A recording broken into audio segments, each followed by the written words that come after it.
Kinda, if you're ready, the floor is yours. Thank you. Okay, I'm a little nervous. I don't know why. Hello, everyone. Today I'm sharing a talk on gratitude. And as I was preparing for this talk, or any talk, I always notice a lot of nerves arising. One specifically is the need to perform or perfect a talk. And I experience always missing something I wish I added in. So just allowing that to let go. And so this time preparing for this talk, I decided to take a walk outside, one of my favorite things to do, and listen to some inspiration from Tara Brach. And as I was listening to Tara Brach's podcast on gratitude, one thing that she said that really opened up my awareness to this feeling of thankfulness for life is she said, when our limbic system activates, when that stress or need to perform or perfect starts to kick in and we get hijacked by it, then our ability to give gets cut off. And generosity and gratitude are actually very similar. People who tend to be happier in general are also very generous and very grateful. So I decided to really embody this feeling of gratitude, aside from my nervousness, to walk to the mall and purchase a gift for my partner. And I went into my favorite store and decided to get him a shirt. And I allowed my awareness to be more focused on what he would like instead of what I would like for him, which felt pretty good. And then after the shirt, I was walking home or walking through the mall, and I passed by the health store, and he loves energy drinks. And of course, I felt that voice in my head say, you don't have time to stop in, just get him the shirt and that's plenty. So I walked by it and then I paused. And I thought, okay, I know that energy drink would probably mean a lot to him. How about I walk back and get him what would really mean the most? So I went to that health store and I got him his energy drink. And then as I was walking out of the mall back home, I felt this sense of presence start to form itself within me. And I was able to walk and notice more of the trees and the evening sky and really feel that gratitude for allowing myself the space and the time to settle into embodying this practice of feeling grateful. And so I came home and I wrote him a note and I allowed his gift to just be on the table without any expectations of him liking it or anything like that, just to give. And that really felt good. And as I was writing out more of this talk on gratitude, one of the things, there's three things that actually block us from feeling grateful. And the first one that Tara Brach talks about is stress. And directly experiencing that stress before going to the mall, I thought, what a beautiful thing that I can now share it from an embodied experience. So when we're stressed, it just depends on the degree, but that's when our limbic system takes over and then we get cut off from giving. And studies reveal that when we do act in ways of gratitude, there's parts of our brains that begin to light up. And this can be referred to as training and savoring those moments for at least 15 to 30 seconds. If we can begin to savor the moments of gratitude a little longer, then we actually start to develop new neurological pathways in the front part of our brain. And I thought that was really cool because this happens in those spontaneous moments of gratitude. That's why the practice of mindfulness is so important. So when we are giving, we also feel more connected to life in general. And when we get cut off from giving, we can turn to what they call substitute gratifications. And these are sort of false refugees. Like if I stayed in my stressful state of mind and didn't go get my partner a gift, this talk would probably not have felt so more heartfelt to me in a real way. And that's really what's bringing our attention into the present moment and pausing before reaching for one of those gratifications or false refuge does. It allows us to shift and keep the front part of our brain active, because when the limbic system takes over, it actually starts to destroy some of those new neurological pathways. Another thing that we can do too when we're feeling cut off from gratitude or blocked is to invite ourselves to put down the shoulds. I should be different. I should get this done. I should perfect this assignment by tonight at this time. And when we allow ourselves to really be in the moment with a friendliness and acceptance, then it leaves room for our hearts to start to speak in a more organic way without the false refuge. And it's not that the substitutes are bad, they're actually the way that we are able to fulfill a need in us that's asking for our attention. But with the practice of mindfulness, we have the opportunity to start to redirect our attention. Which leads us into the second block to gratitude. I found this one really interesting, and I won't spend too much time on it, but it's consumerism. And most of us are born into a culture that is based from producing and consuming. So when we feel that need inside of us to, go do something, go consume something, and then produce something, whether it's with work or there's so many examples. It's really something that we're conditioned with from the time we're kids until the time we grow up, is this produce and consume. And this also adds to that need to perform and, accomplish from a not so heart-centered space. And I found it kind of funny when Tara shared that if we truly gave and received from a grateful heart instead of from a need to consume heart, our whole economy would crash. It just wouldn't be able to survive. And so being able to step away from consumerism and into moments of mindfulness requires us to open the space up for connecting with other people instead of stuff. And this is really where we begin to find more of that aliveness inside of us, is through connection. And the feeling of gratitude is really another way of love. So we can't find love in things. We can, but only for so long. Sooner or later, there's going to be a cutoff point where we don't feel that fulfillment from purchasing or buying or even working. And so finding connection with others, animals, nature is really the way to help change consumerism into a place of heartfelt gratitude. The third block to gratitude is relationships. Of course, I found this one very interesting too, because I was on my way to get my partner a gift, who whenever I need to get stuff done, I really can't talk to him because I have this fear that arises. If I give him my attention, I won't give my work my attention. Something I've been working on.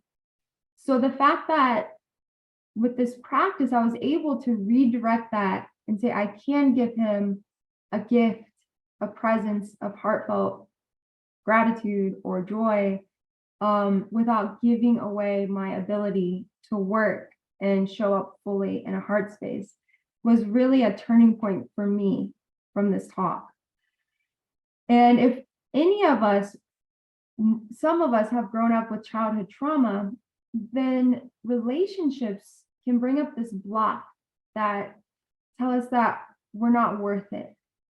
And that's really when something comes up in our conditioning of needing to prove ourselves, or have a conditioned behavior from childhood come up into our current relationships that say, you need to do this before you can receive that love.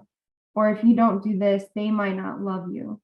And it's a direct reflection to ourselves of being able to love what is without the need to control it. Because the blocking point is the moment that we think we should be different, we cut ourselves off from love. And we also do this with other people. We might think, I wish they would talk less. Can't they see I'm working? Or something like that. We all have our individual quirks with our spouses, partners, friends, and family. And the moment that we think they should be different, we cut ourselves off from feeling a heartfelt presence with them, which blocks our ability to feel gratitude. If we could pause and see ourselves in our loved ones' flaws as a habit, or even looking through the eyes with an innocence, we start to realize that it's actually kind of sweet that they and I don't know better and we're learning together, and that this moment's actually perfect exactly as it is. And that leads us to acceptance and really allowing what is to flow and that energy to flow. Getting real and embracing wholeness without needing to perfect anything. And so I wanted to take a moment and practice this specific block and how we can work or start to open up space around the blocks of a relationship with gratitude. So invite yourself to close your eyes or leave them open with a soft gaze.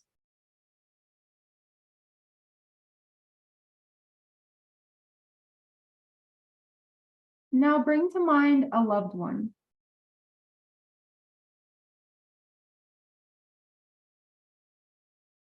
Thinking of one thing this person does that brings up judgment for you.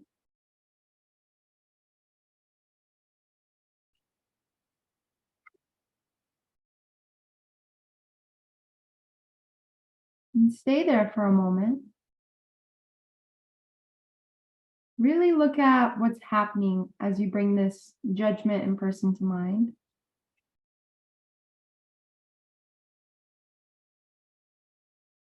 Sense where you can feel it in your body, if that's available.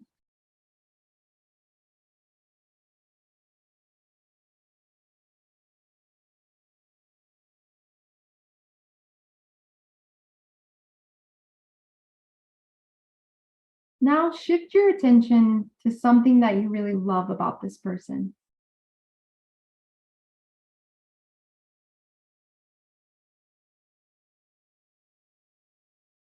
Whether it's something you love that they do, or if it's a personality trait.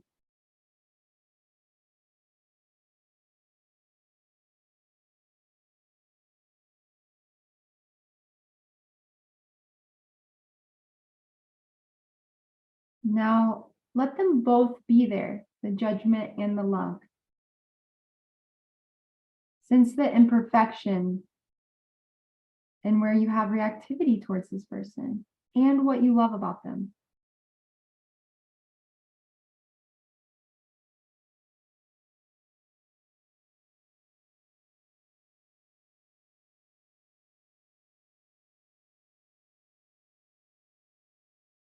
And go ahead and come out of this, opening up your eyes.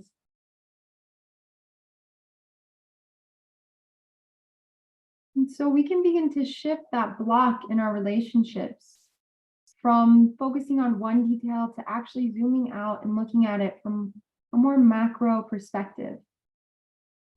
And when we reflect on the goodness of another, then we also start to reflect on the goodness in us. And that's where the process of being touched by presence really expands our feelings of gratitude. So I've talked about the 3 blocks to gratitude, and each of these blocks also has a way or an exercise of opening up to the other side like we just did. The first one is to love what is without trying to change it or make it different. The second one is to remember what we love. And this can be done by sending metta, sending our love to someone in need, or even seeing the goodness in another any random time. Another way is to remember what we love by engaging in the mysteries of life, the mystical aspects of life.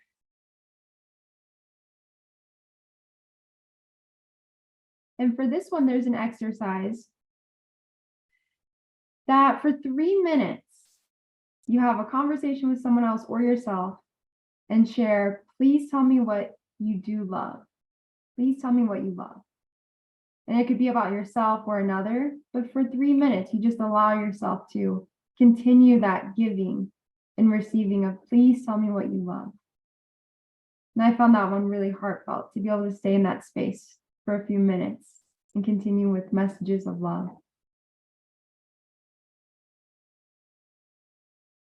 And the third one is expressing our love, giving. I think of this in regards to the consumerism.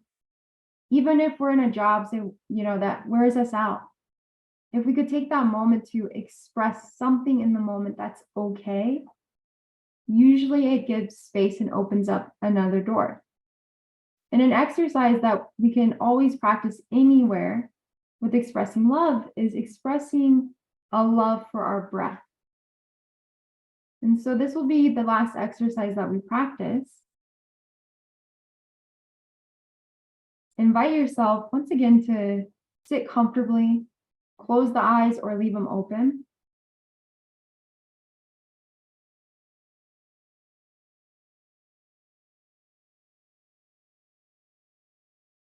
Inviting your presence into your space, your own presence.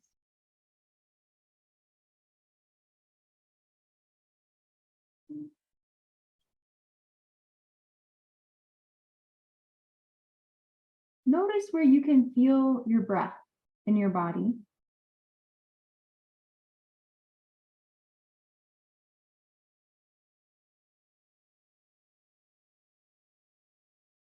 If you can feel it in and out through the nose, bring your awareness there. If you can feel it in another part of your body, take your awareness into that space in your body where you can feel the breath.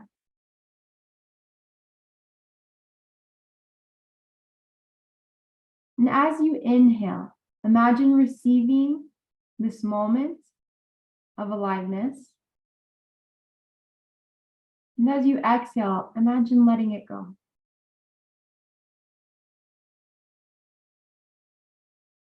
As you breathe in, receive this moment exactly as it is.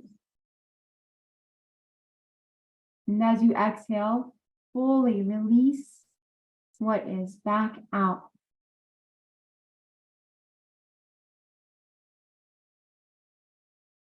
We can always tell when we're holding on to something, when we cannot fully exhale, when we're holding on. And if there's any tension in the body where the breath cannot be felt, that's okay too. See if you can stay there.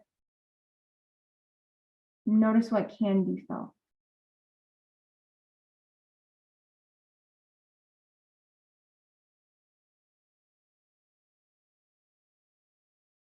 And go ahead and open your eyes.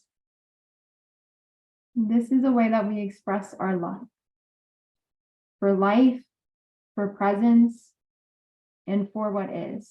And that love generates gratitude, generosity, and overall well-being. Thank you.